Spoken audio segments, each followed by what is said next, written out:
Hey guys, we wanted to take a minute to talk with y'all about a lot of the developments with COVID-19, the novel coronavirus.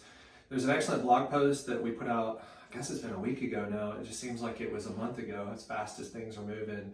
But we feel like with the information and the changes that it'd be important to talk about some of these things.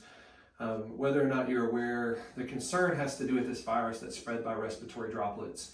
And that simply means that through sneezing and coughing, aerosolized water particles from our nose, mouth, are things that can spread this. And this is why we want to do some spacing, social isolation, keeping people anywhere from 1 meter to 6 feet away is what's being recommended.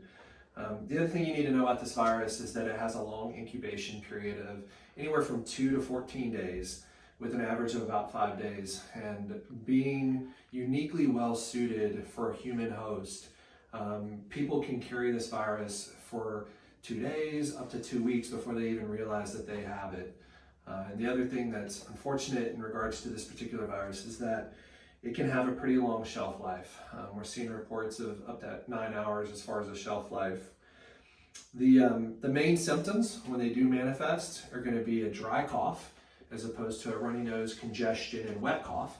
So it's going to be a dry cough and fever and muscle aches and pains.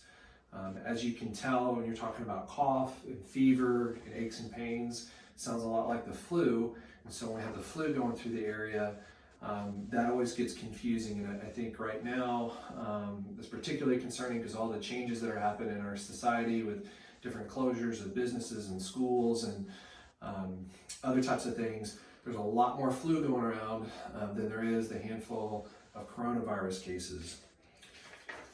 Some of the things that you can do, and this has been published and put out, and I'll refer you to the CDC and the World Health Organization as a couple places to verify this, is simply, if you're around somebody you don't know, try to maintain a distance of about 1 meter or approximately 6 feet.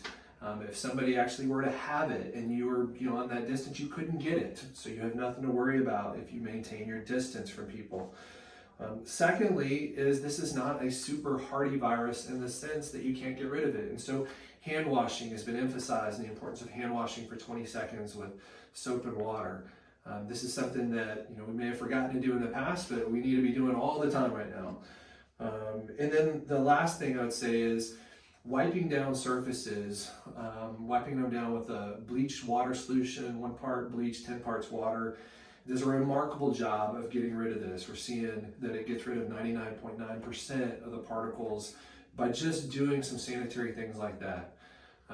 So I wanted to talk with you about kind of what the virus is. This is nothing new. I just wanted you guys to hear it and then talk to you guys about what we've been doing in our clinic. Yeah, we just wanted to let you all know you may see a few different things. You may receive a few different questions as we are learning new information and daily altering our office and our flows to keep you all safe, keep our staff safe, and just kind of be in front of the knowledge, or not in front, with knowledge. I wish I was smart enough to be in front. But as far as telephone triage, when you call our office, we're going to ask you, by recommendation of the CDC, about your travel, and we're also going to ask if you've been exposed or around anyone that has tested positive for COVID-19. If the answer to either of those questions are yes, we are going to direct you to a telemedicine visit. We will not be bringing you into our office. And so Dr. Heiting is going to talk a little bit about what a telemedicine visit looks like. So some of you have tried telemedicine with us with Anytime Pediatrics and have had a pretty good experience with it. Well, now's the time that a lot more of you guys are going to need to use this. And simply put, if we actually have a real case that we're concerned about based on the questions that you answer, we want to help you out, but we don't want you exposing others. And so telemedicine is an excellent way to do this. We can assess respiratory effort, and we can determine based on further questioning whether or not this is something that does require testing. Now, I will tell you guys at this point, we don't have tests in the office.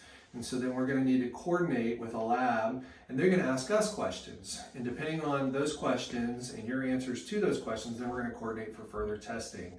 But I do want to remind you, if there is a concern about your child's exposure to COVID-19, then a telemedicine visit is going to be the appropriate first step for us to be able to handle that and minimize exposure to others. Some other things that you'll notice, we have a sick side and a well side in our waiting room. We've also brought that to the back office with the exam rooms. So our well visits will stay on one side of the office and our sick visits will stay on the other side of the office all day. You'll also notice increased cleaning. We were already cleaning and cleaning very well, but you will probably notice some extra things being wiped down while you're here in the office and just more use of those things. Yeah. We're fortunate that we're uniquely suited, being a little bit smaller. We don't have hundreds of kids and families that we don't know in our waiting room, and we're able to bring you back. We're able to separate our patients that are here for whether we're talking about well checks or ADHD or have injuries or things that aren't really associated with contagious type illnesses from those that do have potentially contagious illnesses. And so we're separating those rooms and separating those halls completely. We also want to get you guys back as quickly as possible and want to minimize our time up front desk. And so I want to talk with you about some of the things there. Yeah, so to minimize some time at the front desk in the waiting room, we are asking that maybe you bring your own books, electronics, coloring to use. We have our guest Wi-Fi, so we welcome you to plug into those when you come, but we have removed those things from our waiting room to decrease any exposure.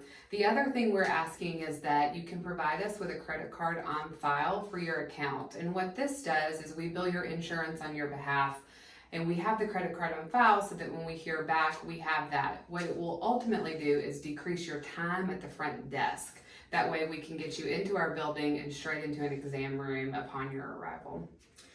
Yes, here at Compass, we're trying to take the best care of you and your family, and we appreciate the trust that you put in us. We're getting new information rapidly, and as we get that information, we're going to be sharing that with you.